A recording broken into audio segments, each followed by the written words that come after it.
लिहावासाही वाटला आणि का प्रोड्यूस करावासा वाटला हे मी आधी रवींद्र पाठकजींना विचारेन, ते आपल्याशी संवाद साधतील. धन्यवाद अमोल.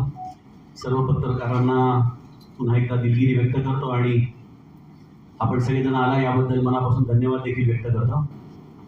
मी या चित्रपटाचा निर्माता आहे खरं, पण मी जरी एक इंडस्ट्रियलिस्ट असलो तरी मी रामदासी संप्रदायाचा माणूस आहे. ब्रह्मचैतन्य गोंदवलेकर महाराजांचा एक अनुग्रहित छोटा साधक आहे.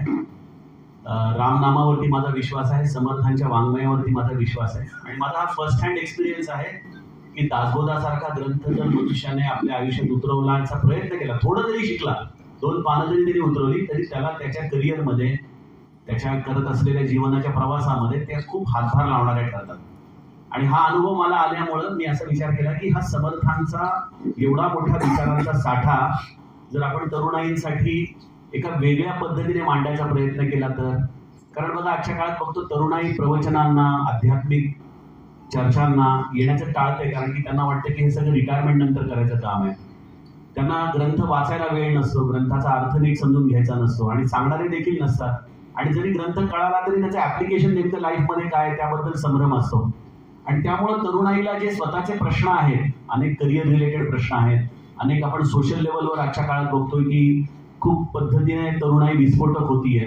तर या सगळ्याला त्यांच्या आतमध्ये स्वतः सोल्युशन शोधण्याचं एक शास्त्र या चित्रपटाच्या माध्यमातून आपण ज्यावर समर्थांचे विचार मांडावे, यासाठी या चित्रपटाची कथा एक 15 वर्षापूर्वी माझ्याद्वारे लिहिली गेली आणि त्यानंतर गेले 1.5 वर्ष झाले एक्झिक्युटिव्ह प्रोड्युसर अमोल भगत यांनी या सगळ्या चित्रपटावरती नियंत्रण मिळवलं. सगळे एक एक ऑनबोर्ड करत गेले. आमचे दिग्दर्शक योगेश फुलफगर, त्याचबरोबर आमचा DOP आदित नाईक, या 3 मेंबर्सच्या बरोबर मग आमचे हे सगळे मुख्य कलाकार मंडळी, त्याचबरोबर संगीतकार केदार पंडित आणि रोहित राऊत आणि गायकांच्या रेंजमध्ये शंकर महादेवांसारखे अत्यंत हिमालयाच्या उंचीचे गायक, असे हे सगळे या चित्रपटाला मिळाले. त्यामुळे हा चित्रपट केवळ एक मनोरंजन मूल्य नाहीये, हा चित्रपट केवळ एक पारमार्थिक विचार देणारा चित्रपट नाहीये, तर हा चित्रपट एक आशयघन चित्रपट आहे जो बघणाऱ्या माणसाचं रंजनही करेल, चित्रपटगृहातून बाहेर पडताना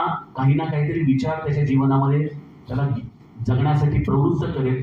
त्यामुळे एक प्रकारे संपूर्ण मानसिक आरोग्य सुधारण्याच्या दृष्टीने समाजाला या समर्थ चित्रपटाने पाहावं असं आवाहन करण्यासाठी आज आम्ही संभाजीनगरमध्ये आलो.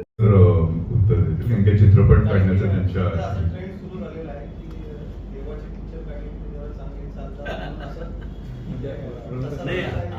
तुमचा प्रश्न अगदी बरोबर आहे, कारण की आपण आता बघतोय महाराष्ट्रात यावर्षी देऊळबंद दोन्ही ऐतिहासिक कामगिरी केली आणि त्यांच्यासाठी खरंच त्यांचं अभिनंदन पण आहे. पण मला असं वाटतं की आमचा चित्रपट कदाचित त्याच्या आधी माझ्याकडे लिहिला होता. हा 2012-13 साली मी लिहिलेली कथा आहे आणि मी स्वतः कुठला व्यावसायिक चित्रपट निर्मिती करणारा नसल्यामुळं ती बरेच दिवस मी शोधत होतो की कशा पद्धतीने मांडावी. त्यानंतर अमोलच नाही, फक्त आजकाल सगळ्यांनाच त्याचं झालंय, आपण एकटे सगळे पडत चाललोय. हे या भावनेमुळे मोबाईलचा वापर आपण सगळे करतो, कारण एक क्षण नुसतं बसणं, मनामध्ये कुठलाही विचार न येऊ देता, ते आपल्याला जमत नसल्यामुळे आपण त्याच्याकडे बघतो आणि जेव्हा त्यात बघतो तेव्हाही आपण वेगळ्या गोष्टी आपल्या समोर येत असतात, ज्याच्यात आपल्याला अजूनच संघर्ष करावा लागतो. या सगळ्या परिस्थितीमध्ये मला वाटत होतं की तुम्ही जसं म्हणते की भरकटल्यासारखं वाटत होतं किंवा खूप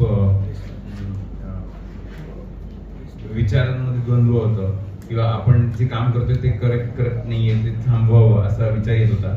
आणि म्हणून मला ही मानसिक अवस्था असलेलं विश्वंभर हे कॅरेक्टर करावं असं वाटलं. त्या निमित्ताने माझं वाचनाकडे, म्हणजे आम्ही जिथे शूट केलं ते दापोलीमध्ये शूट केलं, ते नेटवर्क नव्हतं, त्यामुळे चांगलं झालं की आम्हाला फोनपासून ऑटोमॅटिकली बाजूला राहता आलं. त्यामुळे कुठलंच म्हणजे वाचन, चिंतन, मनन या सगळ्या गोष्टींचा वापर पुढे ऑटोमॅटिकली त्या फेजमधून मी बाहेर आलो. त्याशिवाय या स्क्रिप्टच्या निमित्ताने दासबोध सारख्या ग्रंथाचा अभ्यास करता आला किंवा त्यांचं म्हणणं काय हे जाणून घेण्याचा प्रयत्न करण्यात आला. शेवटी आपल्याला एखादी गोष्ट मान्य आहे का अमान्य आहे, पटते का नाही पटत आहे, आपल्याला इतिहास पटतोय किंवा हे म्हणणं पटतंय की नाही, याच्यासाठी हे वाचणं खूप गरजेचं आहे. ते काय आहे हे आता यादी वाचणं गरजेचं आहे. आज सोशल मीडियावरती असं होतं की फक्त कुठली गोष्टीवर पटकन रिॲक्ट करून टाकायचं, मोकळं व्हायचं, कारण इझी आहे. फ्री आहे, त्यामुळे पटकन आपण करतो. आधी असं व्हायचं नाही. तर त्या ह्याच्यात आता आपण अभ्यासपूर्वक काहीतरी गोष्टी करणं हे गरजेचं वाटतं. जो लुक आहे ट्रेलर मध्ये जसा आहे तसा ट्रेलर मध्ये जसं लुक आहे तसाच, म्हणजे मी तसंच असतो, म्हणजे आता जसं मी आहे तसंच असतो, म्हणजे दिसायला तसाच असतो. दिसायला तसंच असतो, म्हणजे फार वेगळं त्याच्यावरती वागणुकीत थोडा कष्ट विचार वेगळा. हा